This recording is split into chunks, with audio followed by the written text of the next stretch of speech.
बिस्मिल्लाहिर्रहमानिर्रहीम एंड अस्सलाम वालेकुम। मैं प्रोफेसर अज़रा सईद अवान हूँ। मैं फ़ौजी फाउंडेशन हॉस्पिटल और मेडिकल कॉलेज में हेड ऑफ़ द डिपार्टमेंट हूँ। आज आपसे बातचीत करने का मकसद ये है कि एक बीमारी जिसका नाम बैक्टीरियल वेजिनोसिस है, जो कि बहुत कॉमन है और लेडीज़ में वेजाइनल डिस्कम्फर्ट को अराउज़ करती है और एक्चुअली ये डिज़ीज़ अंडर डायग्नोज है, क्योंकि बहुत सारी हमारी बहनें और बेटियां एम्बैरेसमेंट की वजह से डॉक्टर के पास आ नहीं पाती हैं। होता इसमें ये है कि जो वेजाइनल पीएच है वो यूजुअली रिक्वायरमेंट होनी चाहिए एसिडिक की, ताकि उसके अंदर लैक्टोबैसिलाई हों और जो कि बैक्टीरिया जो कि इन्वेड कर रहे होते हैं उनको फाइट करें। जब बैक्टीरियल इन्वेजन लैक्टोबैसिलाई जब कम होता है तो एसिडिटी कम हो जाती है वेजाइनल फ्लोरा की और पेरिनियल ऑर्गेनिजम्स बहुत आराम से, जो कि पहले कोमेंसल्स होते हैं वही पैथोजेंस बन जाते हैं। अब ये कोमेंसल्स पेरिनियल सरफेस से आते हैं, ज़ाहिर है वॉशिंग के दौरान आ जाते हैं और and let me tell you it is not a sexually transmitted disease. ये औरत के अंदर ही एक कंडीशन होती है जिसके होने की वजह से पेरिनियल इन्फेक्शंस उसके पैथोजेंस बन जाते हैं। इसमें डर्टी वाइट डिस्चार्ज होता है, फिशी ऑडर होती है, इचिंग उतनी नहीं होती जितनी फंगल इन्फेक्शंस में होती है, लेकिन डिस्कम्फर्ट बहुत ज़्यादा होती है। अब हो ये रहा है कि ये इतना हमारे यहाँ लोकल स्टडीज़ इतनी नहीं हुई हैं, लेकिन जो इंटरनेशनल स्टडीज़ है उसमें 15 से लेकर 24% इसका इंसिडेंस है। और किन कंडीशंस में ज़्यादा होती है, ये हामला या प्रेग्नेंट औरतों में होती है, डायबिटिक्स में, या वो लेडीज़ जो जिनमें हेपेटाइटिस सी है या वो ऑटो इम्यूनिटी का प्रॉब्लम है उनमें, डायबिटिक्स हैं, या वो स्टीरॉइड्स लेती हैं ट्रीटमेंट के लिए। अब इसका डायग्नोसिस क्लिनिकल है, इसमें हमें कोई बहुत फैंसी टेस्ट कराने की ज़रूरत नहीं है।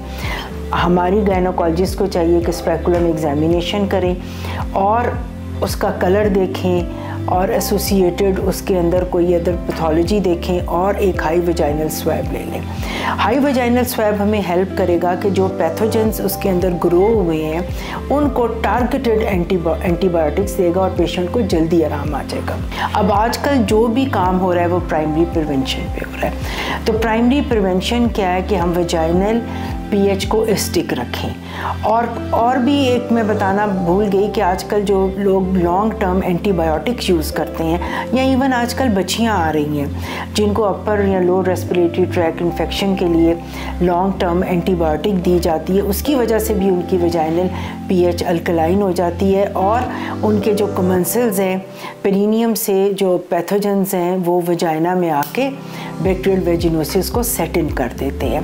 अब इसके लिए ठीक है बहुत से जो एहतियाती तदाबीर हैं कि बच्चियों को कहें कि कॉटन के अंडर गारमेंट्स पहने, पेरिनियल हाइजीन को wash from interior to posterior करें और अगर वो सैनिटरी पैड्स का फ्रीक्वेंट चेंज करें। इसके अलावा एक मेडिसिन जो है जो प्रिपेयर्ड लैक्टोबैसिलाई हैं जिनको आर्टिफिशियली प्रिपेयर किया है और उनको कैप्सूल के फॉर्म में दे दिया गया है, वो जिनके ओरल इंटेक से बहुत जल्द जो वेजाइनल पीएच है वो वेजाइनल जो हॉस्टिलिटी कम हो जाती है और जो पीएच है वो स्टिक हो जाती है। तो ये अवेलेबल है हमारे पास लैक्टोबैसिलस, और हमें चाहिए कि हम जो गायनोकोलॉजिस्ट हैं इस टॉपिक के बारे में बात करें और इस डिज़ीज़ के इस पहलू के हम प्रिपेयर्ड लैक्टोबैसिलाई पेशेंट को दें कि ओरल इनटेक वो करें। ये लोकली एब्जॉर्ब नहीं होते, ये जाते हैं नीचे गट में, लोअर गट से ये अपना काम करते हैं एंड देन ये improve the pH of the vagina जो कि रिक्वायर्ड है, इट इज़ एसिडिक पीएच।